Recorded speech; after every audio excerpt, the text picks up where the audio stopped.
इस मूवी की शुरुआत में हमें रिचर्ड और एंथनी की बचपन की वीडियोस दिखाई जाती हैं कि दोनों भाई हैं और एक दूसरे से बहुत ज्यादा प्यार करते हैं।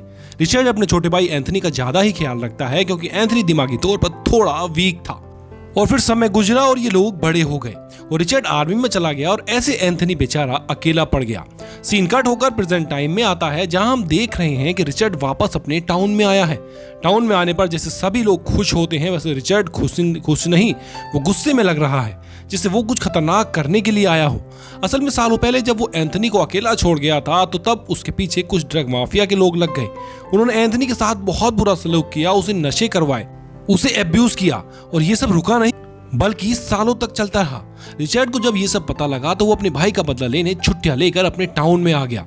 यहाँ आते ही वो अपने भाई से कहता है कि फिक्र मत करो, अब तुम्हें हाथ लगाना तो दूर, तुम्हें कोई बुरी नजर से देख भी नहीं सकता क्योंकि मैं अब वापस आ गया हूँ। सुबह होते ही वो अपने भाई के गुनहगारों की तलाश में एक कैफे में चला जाता है जो कैफे ड्रग माफिया के लीडर का था। कैफे में उसे नजर आता है कि हार्बी नाम का एक आदमी जो ड्रग सप्लाई का काम करता है। रिचर्ड काफी देर तक जब उसे घूरता रहा तो इस आदमी ने भी रिचर्ड से पूछ ही लिया कि क्या बात है। उसका इतना कहते ही रिचर्ड भी यहाँ गुस्से से चिल्ला जाता है और उसके गुस्से से डरते हुए यह आदमी यहाँ से जा चुका था। ऊपर जाकर वो ड्रग माफिया से ड्रग लेता है और अपने घर के लिए निकल ही रहा होता है कि उसके सामने दोबारा रिचर्ड आ चुका था। रिचर्ड को देखते ही उसकी सांसें फूल जाती हैं, वो डर रहा था पर रिचर्ड उससे हाथ मिलाता है और कहता है कि मुझे माफ कर दो, मुझे चिल्लाना नहीं चाहिए था तुम पर।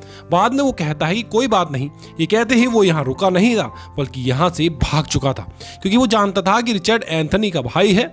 यही बात वो जाकर अपने दोस्तों को भी बताता है कि रिचर्ड यानी एंथनी का भाई वापस आ चुका है। ये सुनते ही उनकी आंखों के सामने वो सारे पल आने लगे जब उन्होंने एंथनी के साथ कुछ ना कुछ बुरा किया था। अब यहाँ रात होने पर रिचर्ड एंथनी से कहता है मुझे किसी काम से टाउन में वापस जाना होगा। टाउन का नाम सुनकर एंथनी डर चुका था। वो कहता है कि मैं नहीं जाऊंगा।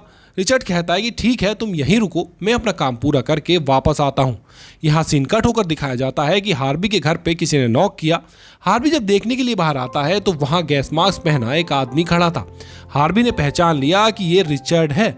उसे लगा कि रिचर्ड उसे मारने आया है, इसलिए डरकर उसने अपने दोस्तों को भी बाहर बुला लिया, मगर बाहर तो अब कोई भी नहीं था। जब ये लोग घर के अंदर वापस आए तो दीवार पर उनके लिए वार्निंग लिखी थी जिससे इन्हें पता चला कि रिचर्ड इनके घर आया था, पर अभी इन्हें मारने नहीं, सिर्फ इन्हें डराने धमकाने। वो मिशन में कामयाब हुआ, यानी ये लोग बुरी तरह डर भी गए।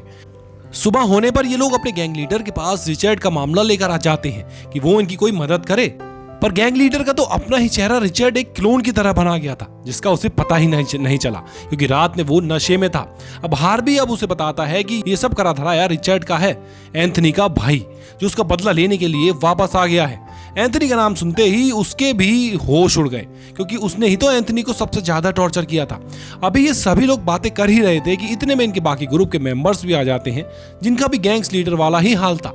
इन सबको डर के साथ साथ गुस्सा और तकलीफ इस चीज की थी कि शहर के सभी लोग इनसे डरते थे और यहाँ कोई इन्हें डरा रहा था। जरूर उसके पीछे कोई बड़ा सपोर्ट है। ग्रुप लीडर को लगता है कि उनके ग्रुप में काम करने वाली लड़की ने ही रिचर्ड को एंथनी के ऊपर होने वाले जुल्मों के बारे में बताया है, इसलिए वो जाकर इस लड़की को खूब टॉर्चर करते हैं। पर ये लड़की भी मासूम है, उसने ऐसा कुछ रिचर्ड को नहीं बताया। ये लोग अब यहाँ से निकलते हैं कि करीब ही उन्हें रिचर्ड खड़ा हुआ नजर आता है। रिचर्ड को देखकर बाकी सब लोग भाग चुके थे लेकिन गैंग लीडर यहीं खड़ा हो जाता है। वो रिचर्ड से पूछता है कि बताओ मामला क्या है तुम्हारा, क्या तुम्हें डर नहीं लगता हमसे? जवाब में रिचर्ड कहता है कि अरे डरना तो तुम्हें चाहिए, मुझे धमकियां देने से पहले यह सोचो कि अगर मैं चाहता तो कल रात ही तुम्हें मार देता, लेकिन मैंने तुम्हें क्लोन बनाकर छोड़ दिया। गुस्से में अब गैंग लीडर बोलता है कि आखिर तुम्हें अब चाहिए क्या? रिचर्ड कहता है कि जो भी चाहिए तुम सबको बता दूंगा, लेकिन तुम सब मेरे फार्म हाउस आ जाना। रिचर्ड का एटीट्यूड इन्हें और भी ज्यादा परेशान कर गया था। रात में गैंग लीडर अपने बाकी ग्रुप मेंबर्स के साथ मिलकर रिचर्ड को मारने का प्लान बनाता है। ये लोग कभी बातें कर ही रहे थे कि ग्रुप का एक मेंबर उठकर वॉशरूम में चला गया। काफी देर तक वापस ना आने पर ये लोग बाथरूम में जाकर चेक करते हैं तो वहां उन्हें अपने साथी की लाश मिलती है जिसे कुल्हाड़ी से मारा गया था और उसके पीछे लिखा था 1 डाउन, यानी एक मर गया। ये लोग जो रिचर्ड को मारने का प्लान कर रहे थे, रिचर्ड ने प्लान बनाने से पहले ही उनके एक आदमी को मार दिया। अब तो गैंग लीडर को भी डर लगने लगा था। रात वो इसी सदमे में गुजारते हैं, लेकिन सुबह होते ही गैंग लीडर रिचर्ड को मारने के लिए अपने बाकी ग्रुप के साथ मिलकर रिचर्ड के फार्म हाउस की तरफ निकल जाता है। उसने रिचर्ड को मारने के लिए एक राइफल रखी थी। वो अपने एक साथी को फार्म हाउस के अंदर भेजता है ताकि वो रिचर्ड को बाहर निकाल कर ला सके। उसके बाहर निकलते ही ग्रुप लीडर उसके ऊपर राइफल से गोली चला देता है, लेकिन ये गोली रिचर्ड को लगने के बजाय उसके अपने साथी को लग चुकी थी। उसकी गोली से उसका अपना ही साथी मारा गया। ये बेवकूफ गैंग लीडर सिर्फ एक ही गोली लेकर आया था, क्योंकि उसे लग रहा था कि वो एक ही गोली से रिचर्ड को मार देगा। अब उनके पास कोई हथियार भी नहीं था, ना चाहते हुए उन्हें अपनी जान बचाने के लिए वापस शहर की तरफ जाना पड़ता है। इनकी बुरी किस्मत के थोड़ा ही दूर जाने पर इनकी गाड़ी का फ्यूल खत्म हो जाता है, जिसे डलवाने के लिए वो एक गैस स्टेशन पर रुक जाते हैं। इस टाइम डर के मारे इनकी हालत बहुत खराब थी। यहाँ उनका एक साथी जो बहुत ही ज्यादा डरा हुआ था, वो अब वापस शहर में नहीं जाना चाहता, क्योंकि उसे पता था कि रिचर्ड उन्हें मारने वहां जरूर आएगा। वो इन सबसे भी कहीं और जाने का कहता है, लेकिन कोई भी उनके साथ जाने को राजी नहीं हुआ, इसलिए वो अकेला ही इन्हें छोड़कर चला जाता है। एक और बुरी खबर उन्हें यह मिली कि अब उनकी गाड़ी भी खराब हो चुकी थी। ना चाहते हुए इन्हें बाकी का सफर पैदल तय करना पड़ता है। ये लोग एक साथ रहने का फैसला करते हैं, क्योंकि ये जानते थे कि जब तक साथ रहेंगे तब तक जिंदा रहेंगे।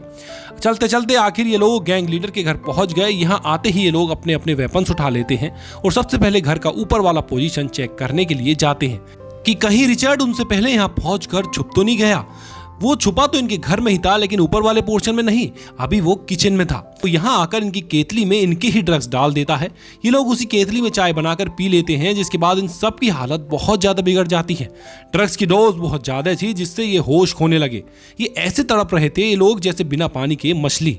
इस टाइम रिचर्ड उन्हें अपने भाई के दर्द का एहसास दिलाने के लिए थोड़ा सा टॉर्चर करता है और फिर गैंग लीडर को एक दूसरे रूम में ले जाकर उसके सर के ऊपर एक शॉ पर बांध के उसके सर पे गोली चलाकर उसे मार देता है। जिसके बाद अब वो जाता है हार्वी के पास। वो हार्वी को मारता नहीं, उसे कहता है कि तुम थोड़े बेहतर लगते हो इन सब में, इसलिए मैं तुम्हारा इन जितना बुरा हाल नहीं करूंगा, लेकिन हाँ, इसके लिए तुम्हें मेरा साथ भी देना पड़ेगा।